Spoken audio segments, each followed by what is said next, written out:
Hola, mi nombre es Edison Guanotuña. A continuación voy a hablar de Historia de la filosofía de la educación como disciplina.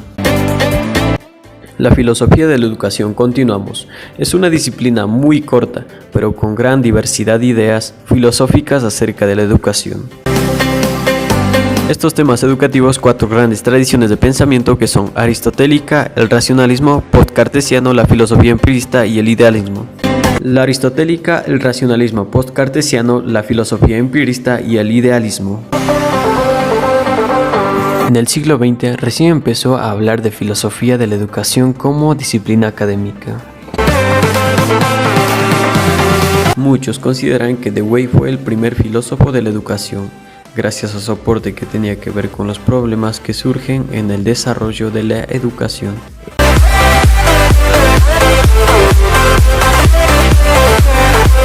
Hoy voy a hablar acerca de las corrientes actuales en filosofía de la educación. Tenemos como disciplina, pensamiento, planteamiento, vinculación, independencia, postura filosófica, descriptiva, proceso educativo, ontología, análisis, reflexiva, buen conocimiento, enfoque deductivo. Continuamos con corrientes actuales en filosofía de la educación.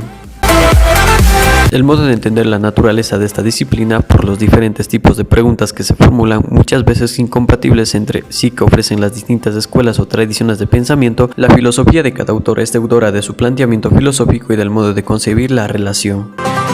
Algunos autores sostienen que entre ambas disciplinas se va a una interna vinculación, otros defienden su absoluta independencia y como en todo también existen posturas intermedias de las cuales se pueden hablar de 6.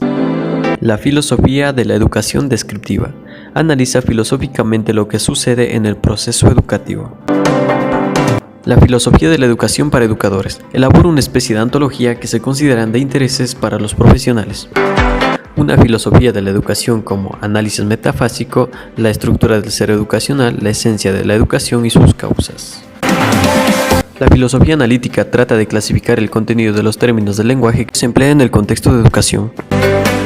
Una filosofía de la educación reflexiva consiste en que integre un buen conocimiento de la historia y las conclusiones de la antropología filosófica.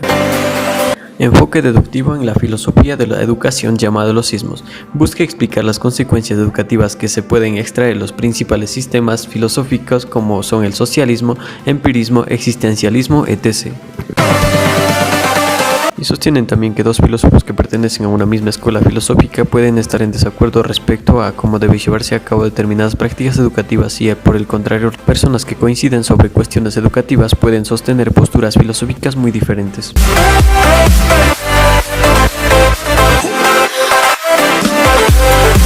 Hola, mi nombre es Andy Chiluisa. Hoy voy a hablar acerca de Richard Peters y el Instituto de Educación de Londres. Peters se cultiva un estilo de nueva filosofía de la educación que ha tenido gran repercusión en el desarrollo de esta disciplina, sobre todo en el ámbito anglosajón. Reid en la cátedra de filosofía del IUE hasta el 1983. El lenguaje se convirtió a inicios del siglo XX en el instrumento imprescindible para la clarificación del significado de los conceptos y justificación de su valor de verdad. Posteriormente, el pensamiento del segundo, Wittgenstein, centró el análisis lógico en el examen del uso que se hace del lenguaje, tanto del lenguaje científico como del ordinario. También tenemos unas preguntas acerca del tema. Continuamos. 1. ¿Qué se entiende por educación? Es el aprendizaje o la adquisición de conocimientos, habilidades y valores. 2. ¿Cómo se puede mostrar que la educación es valioso? Pues se puede mostrar de diferentes formas, tanto como en la escuela y en el hogar y con la familia, demostrando los valores que es esencial. Continuamos con el tema.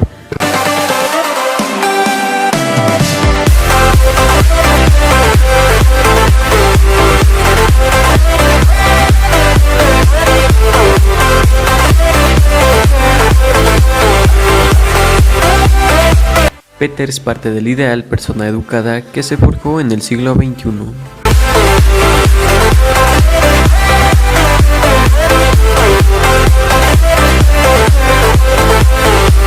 Tenemos al realismo clásico. Tiene como fin de la educación formar virtudes intelectuales y morales. ¿Cómo se aprende? Disciplina intelectual. ¿Cómo se enseña? Mostrando la verdad y el bien. Se enseña verdades fundamentales. 2. Teísmo taoísta. Tiene como fin de la educación salvación eterna. ¿Cómo se aprende? Demostración racional. ¿Cómo se enseña? Disciplina de la inteligencia. Que se enseña matemáticas, lógica. 3. Empirismo. Tiene como fin de la educación eficacia. ¿Cómo se aprende? Estimular, respuesta y refuerzo. ¿Cómo se enseña? Desde fuera estimular. ¿Qué se enseña? Ciencias naturales. 4. Filosofía analítica. Tiene como fin de la educación examinar creencias para ser racionales. ¿Cómo se aprende? Refinando el conocimiento. ¿Cómo se enseña? Enseñar a razonar lógicamente. ¿Qué se enseña? Proporciones variables. 5. Existencialismo. Tiene como fin de la educación autorrelación del individuo, autoconciencia. ¿Cómo se aprende? Cultivando los sentimientos. ¿Cómo se enseña? Despierta la responsabilidad personal. ¿Qué se enseña? Lo que quiere el alumno. 6. Conductismo. Tiene como fin de la educación formar patrones intelectuales y de conducta. ¿Cómo se aprende? Haciendo, resolviendo problemas. ¿Cómo se enseña? Seleccionar experiencias e interés. ¿Qué se enseña? Estudios sociales, experimentos. 7. Cognitivismo. Tiene como fin de la educación reconstruir la vida cambiando patrones de pensamiento. ¿Cómo se aprende? Cambio en comportamiento. ¿Cómo se enseña? Suscitar y resolver problemas, investigar.